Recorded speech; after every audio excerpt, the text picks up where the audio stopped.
प्रिय प्रशिक्षणार्थियों, BSc, BA, BEd, 4th year, integrated, मैं KP Sharma, Nirmal TT college में आपका स्वागत करता हूं। मेरा प्रश्न पत्र द्वितीय, समावेशी विद्यालय बनाना। समावेशी विद्यालय बनाना, इस प्रश्न पत्र के अंतर्गत प्रकरण है मेरा समावेशी शिक्षा।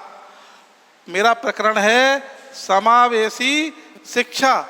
और समावेशी शिक्षा में देखिए, शिक्षा प्रणाली में समावेशी शिक्षा का प्रवेश किस प्रकार से हुआ, इसका मैं ध्यान आपको आकर्षित करता हूँ। प्रिय प्रशिक्षणार्थियों, प्राचीन समय से ही बालकों में सर्वांगीण विकास के लिए क्रांतिकारी परिवर्तन नहीं हुए, आज के युग में अधिक हुए हैं, क्योंकि प्राचीन समय में इतने संसाधन उपलब्ध नहीं थे। इसलिए प्राचीन समय, लेकिन ये नहीं कि प्राचीन समय में शिक्षा का महत्व नहीं था, शिक्षा का महत्व था, लेकिन इतने संसाधन उपलब्ध नहीं थे जिससे कि शिक्षा का अधिक से अधिक विकास हो सके। प्रिय प्रशिक्षणार्थियों, इसलिए मैं आपको ये बता रहा हूँ कि समावेशी शिक्षा है। समावेशी शिक्षा में इसमें व्यक्तित्व का विकास नहीं होता, परंतु शिक्षा में नए नए परिवर्तन व आयामों के सम्मिलित किया गया, समावेश हुआ इनका, नए नए परिवर्तनों का और आयामों का शिक्षा में जब प्रवेश हुआ, समावेश हुआ, तो शिक्षा के स्वरूप और लक्ष्यों में परिवर्तन आ गया। शिक्षा के जो स्वरूप हैं और लक्ष्यों में स्वतः ही परिवर्तन आ गया। इसलिए प्रशिक्षणार्थियों, समाज का विकास के साथ साथ में शिक्षा का विकास, और शिक्षा का विकास के साथ में ही परिवार का विकास, और परिवार के विकास के साथ में ही अब राज्य और देश का विकास, इस प्रकार से इसका लक्ष्य और ये बढ़ते गए। और शिक्षा का अब ध्येय बालकों को परिवार के उत्तरदायित्व की सीमित नहीं है।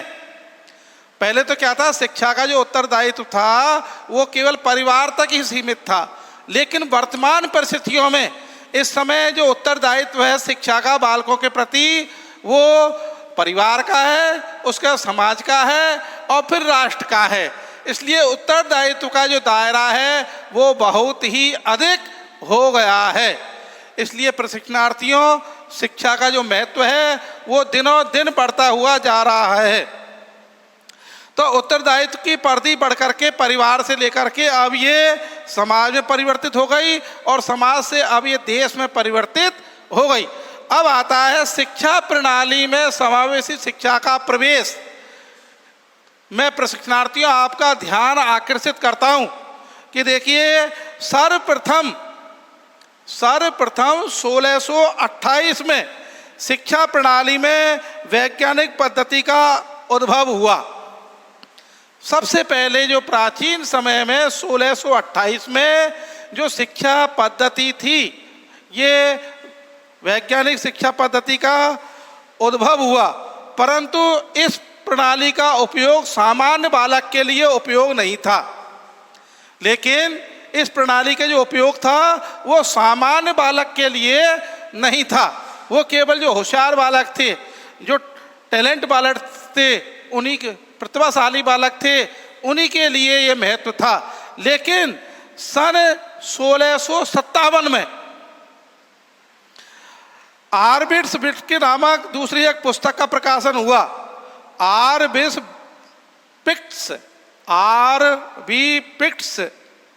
ये 1657 में आर्बिट्स, ये पुस्तक का नाम है, ये पुस्तक का नाम है आर्बिट्स। ये 1657 में इसका प्रकाशन हुआ था। इस पुस्तक का क्या हुआ था, प्रकाशन हुआ था 1657 में। आर्बिट्स नामक पुस्तक का प्रकाशन हुआ था 1657 में। इस पुस्तक का उद्देश्य था कि बालकों का सर्वप्रथम, ये प्रकाशन हो गया इसका, और प्रकाशन के बाद में इस पुस्तक का सर्वप्रथम स्थूल तत्व, जो स्थूल तत्व होते हैं उन तत्वों का परिचित कराने के पश्चात सूक्ष्म नामों का ज्ञान प्रदाना। स्थूल तत्व और सूक्ष्म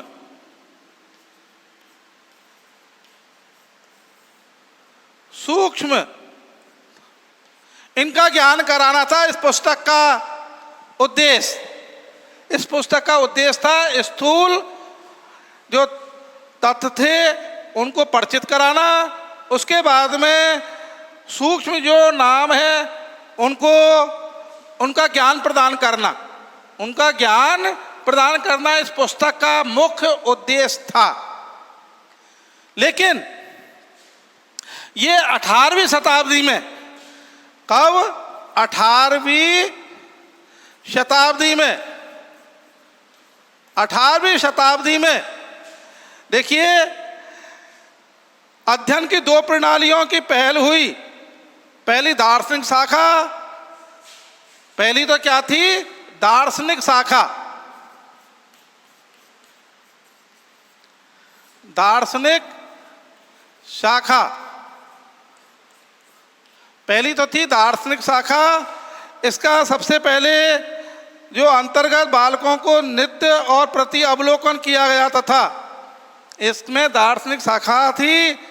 और दूसरे इसके अंतर्गत बालकों का अध्ययन नित्य किया जाता था। इसके बाद में डार्विन के विचारों से यह निष्कर्ष निकला कि प्राणी शास्त्रीय रचना के दृष्टिकोण से, डार्विन एक विद्वान हुए शिक्षा शास्त्री, इन्होंने ही तभी बताया था कि प्राचीन समय में ही जो प्राणी शास्त्रीय रचना है उसके दृष्टिकोण से, प्राचीन शास्त्रीय रचना के दृष्टिकोण से या विचारों के आधार पर यह निष्कर्ष निकला कि शिक्षा का या शिशु का जो विकास श्रृंखला है वो यह है मनोविज्ञान। उसके बाद में जैसे ही मनोविज्ञान का उद्भव हुआ, ये हुआ 19वीं शताब्दी में। ये कब हुआ? 19वीं शताब्दी में मनोविज्ञान का उद्भव हुआ। 19वीं शताब्दी में मनोविज्ञान का उद्भव हुआ था। तो शिक्षा में इसका प्रयोग होने लगा। 19वीं शताब्दी में मनोविज्ञान का उद्भव हुआ और फिर शिक्षा में इसका प्रयोग होने लगा। तो मनोविज्ञान के जो अध्यापक हुए, उन्होंने व्यक्ति की विभिन्नताओं के आधार पर, जो मनोविज्ञान के शिक्षक हुए, अध्यापक हुए, उन्होंने व्यक्ति की अलग अलग मनोविज्ञान के सिद्धांतों पर बालकों को समझने और उनकी पहचान करने के लिए इसका उपयोग किया गया। बालकों की पहचान कैसे हो और फिर पहचान के बाद में उनको किस प्रकार से शिक्षित किया जाए। पहले बालकों की मनोविज्ञान के द्वारा 19वीं शताब्दी में पहचान की गई और पहचान के बाद में उन बालकों को किस प्रकार से शिक्षित किया जाए। प्रिय प्रशिक्षणार्थियों, हर बालक की अलग अलग मनोविज्ञान विचार होते हैं। अब इसके बाद में उनकी क्षमताओं को पहचाना जाए कि बालकों की कितनी क्षमता है, कितनी क्षमताएं नहीं है। उन क्षमताओं के आधार पर बालकों का निर्धारण किया जाए। अब आता है बाधित बालकों हेतु कक्षा प्रबंधन। जो बाधित बालक हैं उनको कक्षा का प्रबंधन, ये तो मैंने आपको शिक्षा का प्रवेश बताया है कि प्राचीन समय से और वर्तमान समय तक जो समावेशी जो शिक्षा प्रणाली का किस प्रकार से प्रवेश हुआ, उसके 18वीं और 19वीं शताब्दी में। तो सबसे पहले 1657 में हुआ था। उसके एक इस पुस्तक का आरवी बिट्स नामक पुस्तक का प्रकाशन हुआ। इससे पहले 1800 और इसमें इनका 1628 में, इससे पहले कब? 1628 में सबसे पहले प्रवेश हुआ। इसमें। इसलिए प्रशिक्षणार्थियों अब आता है कि जो बाधित बालकों हेतु कक्षा का प्रबंधन, तो इसमें विशिष्ट जो विद्यार्थियों के व्यवहार संबंधी समस्याएं होती हैं, उनकी शैक्षिक उपलब्धियां होती हैं, उन उपलब्धियों को विद्यालय में कक्षा कक्ष का किस प्रकार से प्रबंधन किया जाए, कक्षा कक्ष का किस प्रकार से प्रबंधन किया जाए। तो इसके लिए बालकों के आविष्कार कक्षा की जो अध्यापकों को विशिष्ट विद्यार्थियों के व्यवहार में, अध्यापकों को जो विशिष्ट बालक हैं उनके व्यवहार में परिवर्तन लाना। तो ये भी संबंधित दो समस्याएं थी। इन समस्याओं को दो प्रकार से बांटा गया। पहली समस्या थी कक्षा का व्यवहार उपयुक्त न होना। कक्षा का जो व्यवहार है वो उपयुक्त न होना, ये पहली समस्या थी। क्योंकि कक्षा में जो विशिष्ट बालक हैं, विकलांग बालक हैं या दिव्यांग जो बालक हैं, उनका प्रबंधन नहीं होना, इसलिए कक्षा का जो व्यवहार है वो भी एक ठीक से न होना, ये एक प्रमुख समस्या थी। प्रिय प्रशिक्षणार्थियों, ये एक पहली समस्या थी कि कक्षा कक्ष में कक्षा का जो व्यवहार है उपयुक्त न होना। दूसरा है व्यवहार अनुरूप नहीं होने के कारण व्यवहार में अवांछित तत्वों का समावेश।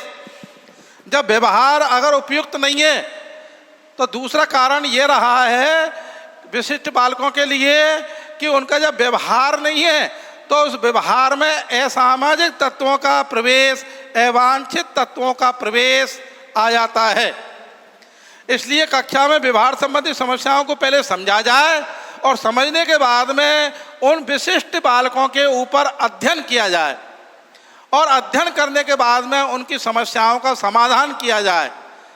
सबसे पहले तो क्या है, समस्याओं जो उनके व्यवहार की संबंधी जो समस्या है उनको अवगत करना, उसके बाद में उनका हल करना, उनमें परिवर्तन लाना, उसके बाद में प्रशिक्षित अध्यापकों के द्वारा फिर उन मनोविज्ञान का ज्ञान होना जरूरी है अध्यापकों के लिए, जिससे कि वे समझ सकें कि विशिष्ट विद्यार्थी को जिस प्रकार से शिक्षा दी जा रही है वो उचित है या उचित नहीं है, उससे विद्यार्थी कितना लाभ ले रहे हैं, उस शिक्षा से विद्यार्थी कितना लाभ ले रहे हैं। इसलिए अध्यापक को मनोविज्ञान के आधार पर समझना बहुत ही जरूरी है। उसके बाद में आता है शिक्षा एवं व्यवहार की जो आवश्यकता है, व्यवहार को समायोजित करना, बालक के व्यवहार को कक्षा के अनुरूप समायोजित करना। उसके बाद में अध्यापक को मनोविज्ञान के द्वारा उन बालकों को उचित, उपयुक्त और व्यवहारिक शिक्षा देना। उचित और व्यवहारिक शिक्षा देना। इसके बाद में आता है कुछ दिशा निर्देश भी उनको समझाने के लिए दिए गए हैं। कुछ दिशा निर्देश भी उन्हें समझाने के लिए दिए गए हैं। तो वह दिशा निर्देश जैसे सबसे पहले है लक्ष्यों को छोटे छोटे रूपों में बताना। जो दिशा निर्देश दिए गए हैं उनसे मैं आपको अवगत करवा रहा हूँ। कक्षा का जो व्यवहार का उपयुक्त न होना, तो इसमें आपको मैंने बताया। उसके बाद में आपके लिए प्रिय प्रशिक्षणार्थियों, बालक कुछ ऐसी परिस्थितियां होती हैं जो व्यवहार में उपयुक्त तो न होना। इसके बाद में अगला जो इसी में ये है जो कुछ बाधित हैं, उन बाधितों के बारे में कुछ दिशा निर्देश हैं। उस दिशा निर्देश कौन कौन से हैं? दिशा निर्देश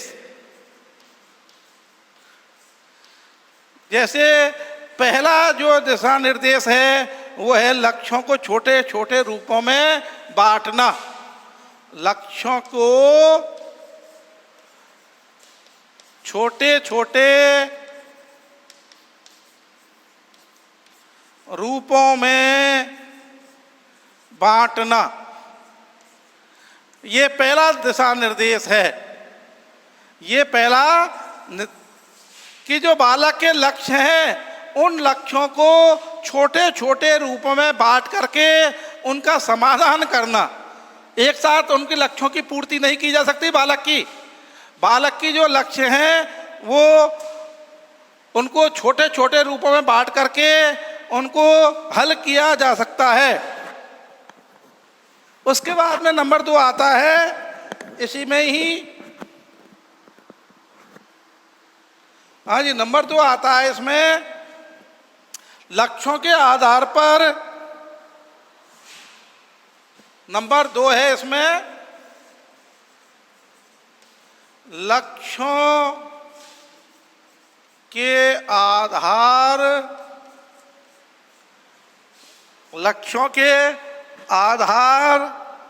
पर कार्यक्रम की योजना बनाना। लक्ष्यों के आधार पर कार्यक्रम की योजना बनाना। कार्यक्रम की योजना बनाना।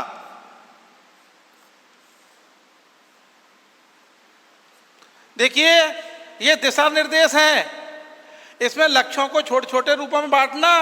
दूसरा है, इन लक्ष्यों के आधार पर, जो छोटे छोटे लक्ष्य हो गए तो उनके आधार पर कार्यक्रम की योजना बनाना, प्लानिंग बनाना। उसके बाद में कार्यक्रम की सफलता के लिए शिक्षण को छोटे छोटे घटकों में बांटना। जब यह कार्यक्रम हो जाए तो कार्यक्रम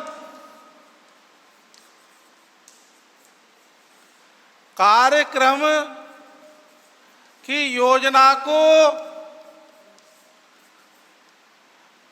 कार्यक्रम की जो योजना है उसको, कार्यक्रम की योजना को सफलता के बाद, कार्यक्रम की योजना को सफलता के बाद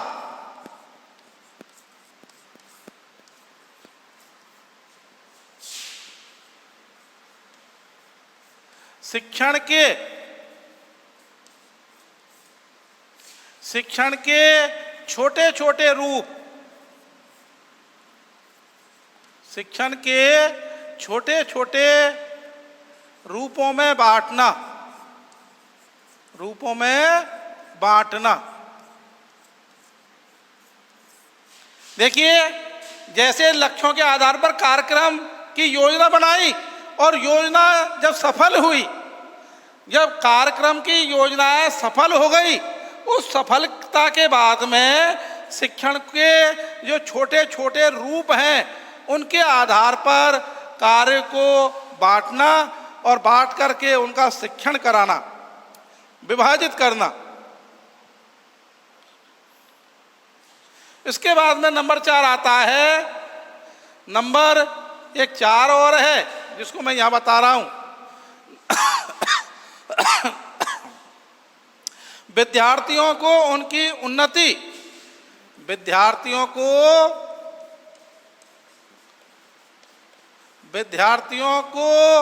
उनकी उन्नति, विद्यार्थियों को उनकी उन्नति को पहचानने के लिए, उन्नति को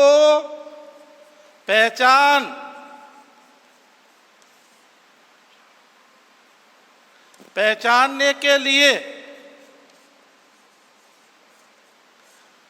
आंकड़े तैयार करना, आंकड़े तैयार करना।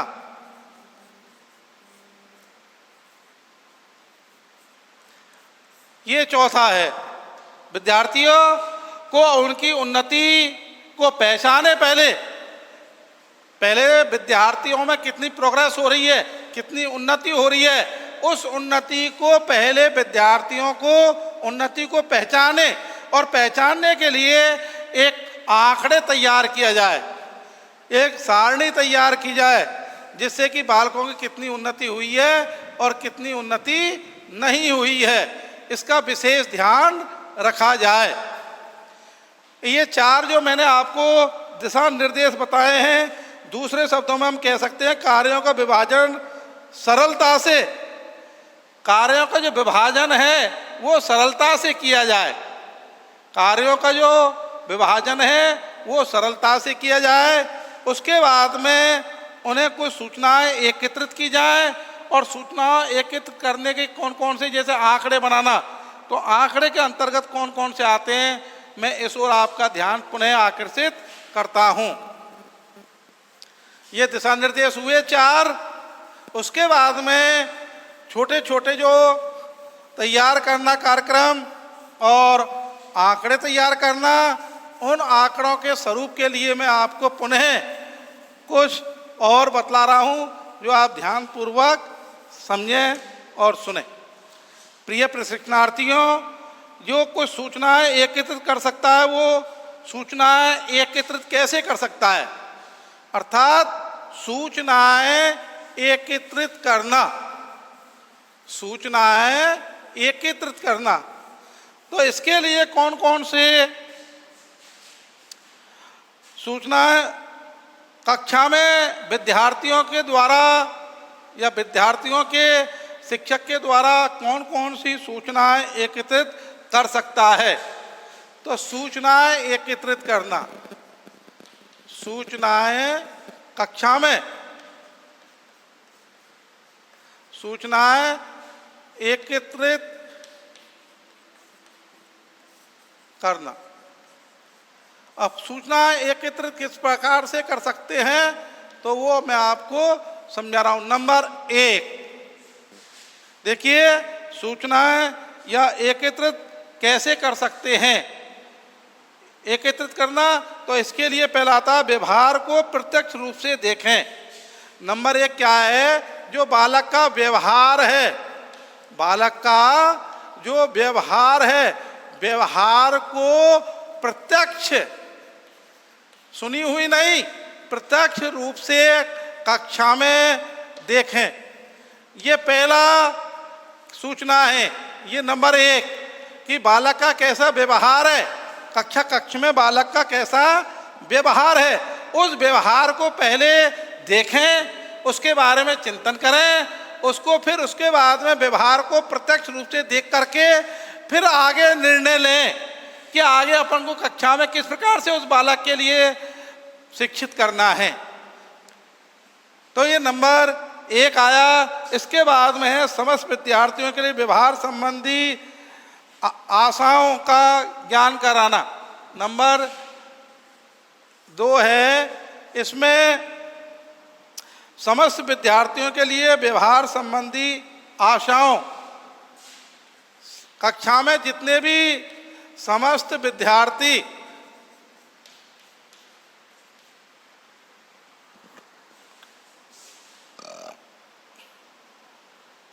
समस्त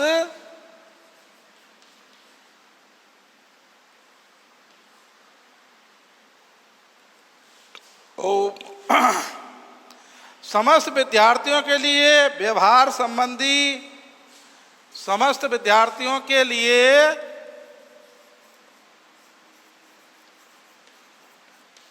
व्यवहार संबंधी आशाओं,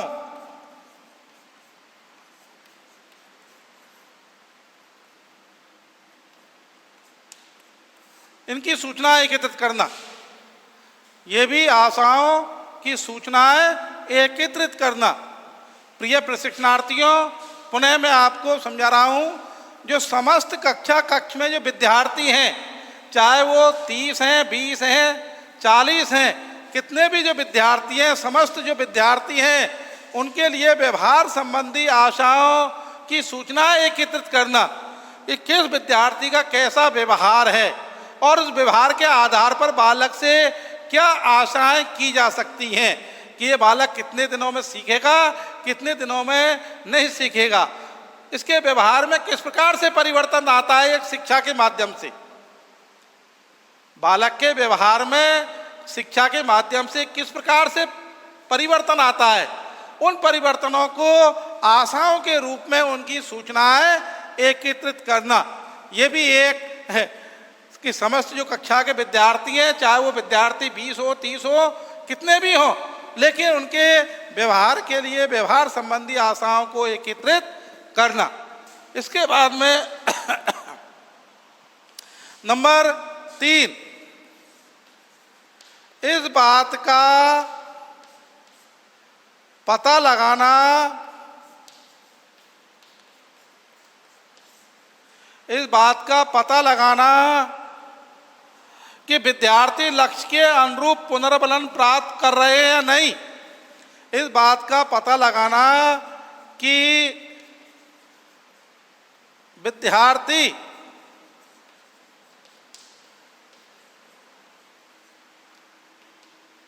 व्यवहार के अनुरूप, इसको यहां मिटा देता हूं, इसमें विद्यार्थी व्यवहार के अनुरूप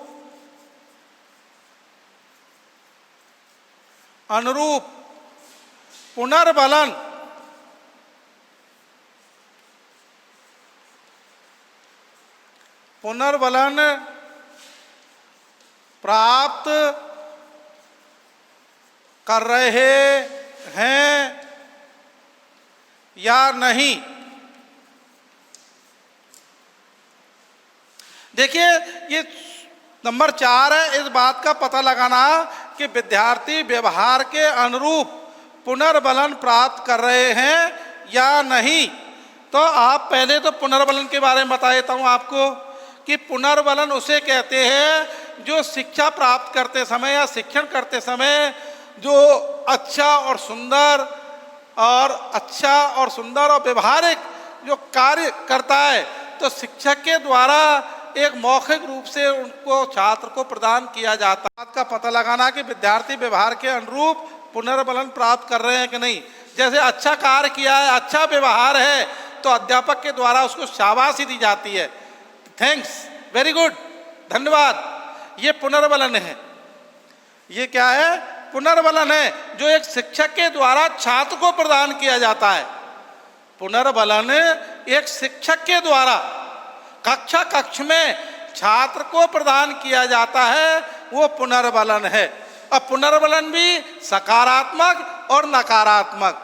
अच्छा व्यवहार है बालक का तो सकारात्मक पुनर्बलन, शाबाश, थैंक यू, वेरी गुड, बहुत अच्छा आदि, ये तो सकारात्मक हुआ। अगर व्यवहार उसका अच्छा नहीं है, बालक का उद्दंड है और अनुशासनहीनता कर रहा है, तो आपने देखा होगा ये पुनर्बलन दिया जाता है उसको, एक को सकारात्मक और इसको नकारात्मक। जो अच्छा कार्य करता है उसको सकारात्मक, और जो व्यवहार में परिवर्तन नहीं लाता उसको नकारात्मक। आपने देखा होगा अध्यापक के द्वारा घूर घूर करके देखना, उस छात्र को डांटना, बैठ, तो कुछ नहीं समझता, ये नकारात्मक हुआ।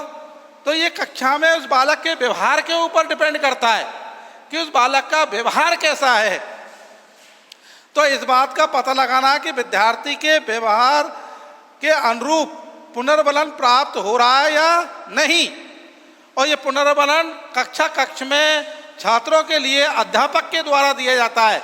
ये कोई ऐसी वस्तु नहीं है कि ले बेटा पेन की तरह उसको दे दिया, नहीं, ये केवल एक उसके व्यवहार परिवर्तन के द्वारा एक मौखिक रूप से दिया जाता है। और कई बार तो आपने देखो कक्ष में ऐसे अध्यापक भी होते हैं, जैसे विद्यार्थी बैठे हैं, उसने अच्छा कार्य किया, जाकर के शाबाशी दी, वेरी गुड, बहुत अच्छा, शाबाश। ऐसा नहीं, कभी कभी होता है ऐसा। तो प्रशिक्षणार्थियों, पुनः मैं आपको इस ओर आकर्षित कर रहा हूं कि इसमें व्यवहार में परिवर्तन लाना, ये इसके बाद में अगला है लक्ष्य की प्राप्ति पर उन्हें प्रोत्साहन दिया जा सकता है। नंबर 4 है लक्ष्य की प्राप्ति पर उन्हें प्रोत्साहित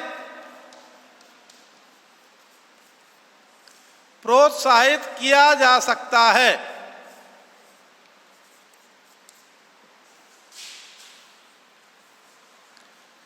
अगर लक्ष्य प्राप्त हो रहे हैं तो बालक के लिए प्रोत्साहित कर सकते हैं। तो प्रोत्साहित किया जा सकता है, प्रोत्साहन दिया जा सकता है उस बालक के लिए, उसको मोटिवेशन किया जा सकता है। तो ये उसकी अगली सूचनाएं हैं जो एकत्रित की जा सकती हैं। उसके बाद में भी कुछ ऐसी सूचनाएं हैं, जैसे मैं आपको अवगत करवाता हूं कि उन विद्यार्थियों को पता लगाना जो आशा के अनुरूप व्यवहार नहीं कर रहे हैं। नंबर 5 है ऐसे बालकों का पता लगाना जो व्यवहार के अनुरूप कार्य नहीं कर रहे हैं। ऐसे बालकों का पता लगाना जो व्यवहार के अनुरूप कार्य नहीं कर रहे हैं और उन्हें कार्यों के लिए प्रोत्साहित करना, ये 5वां है। नंबर 6 है, इस नंबर 6 में देखिए, उन प्रशिक्षण की व्यवस्था को चुनने और व्यवहार पर आधारभूत आंकड़े संकलन करना, प्रशिक्षण के आधार पर आंकड़े तैयार करना, सूचना एकत्रित करना, यह भी इसके बाद में आता है। अब उन विद्यार्थियों के द्वारा, जब विद्यार्थी शिक्षक द्वारा इच्छित व्यवहार कर रहे हों, जब विद्यार्थी शिक्षक के व्यवहार के अनुरूप या इच्छित कार्य कर रहे हों, तो उनको व्यवहार को सही आंकड़ों का संकलन करना और उनको भी एक, जैसे अध्यापक के अनुरूप जो विद्यार्थी कार्य कर रहे हैं उनके आंकड़े तैयार करना, ये भी एक सूचना एकत्रित करने के अंतर्गत ही आता है। तो ये समावेशी शिक्षा का मेरा टॉपिक चल रहा है। इसमें मैंने आपको ये व्यवहार को प्रत्यक्ष रूप से कौन कौन सी सूचना एकत्रित करना है, तो व्यवहार को प्रत्यक्ष रूप से देखें, समस्त विद्यार्थियों के लिए व्यवहार संबंधी उनको इस बात का पता लगाना, उसके बाद में उनको इस बात का पता लगाना कि विद्यार्थी व्यवहार के अनुरूप उसको पुनर्मनन प्राप्त हो रहा है या नहीं हो रहा है, इस बात का भी विशेष पता लगाना। इसलिए प्रशिक्षणार्थियों, मैं पुनः आपको इस ओर इन लक्ष्यों की प्राप्ति पर उन्हें प्रोत्साहित किया जा सकता है। उसके बाद में नंबर 5 को दोबारा बोल रहा हूँ, उन विद्यार्थियों का पता लगाना जो आशा के अनुरूप व्यवहार नहीं कर रहे हैं, तो उन्हें समझाना, उनके लिए फिर आंकड़े तैयार करना और प्रशिक्षण की व्यवस्था को चुनने और व्यवहार में लाने के लिए भी आधारभूत आंकड़ों का संकलन करना। उसके बाद में जब विद्यार्थी शिक्षक द्वारा इच्छित व्यवहार कर रहे हों तो उनका व्यवहार सही हो तो आंकड़ों का संकलन करना आदि, इस प्रकार से ये सूचनाएं एकत्रित की जा सकती हैं। इसलिए प्रशिक्षणार्थियों, मैं आपको इस ओर ध्यान आकर्षित कर रहा हूँ कि समावेशी जो शिक्षा है इसको किस प्रकार से बालकों के व्यवहार में लाया जाए। आज ये मेरा 16वां जो प्रकरण था समावेशी शिक्षा, इसके अंतर्गत मैंने आपको ये जो अध्ययन करवाया है। अब अगला जो मेरा टॉपिक होगा अगला वीडियो में, वो मैं आपको 17वें नंबर पर बताऊंगा, समावेशी शिक्षा का अर्थ। ये धन्यवाद, ये मेरा यहीं समाप्त होता है।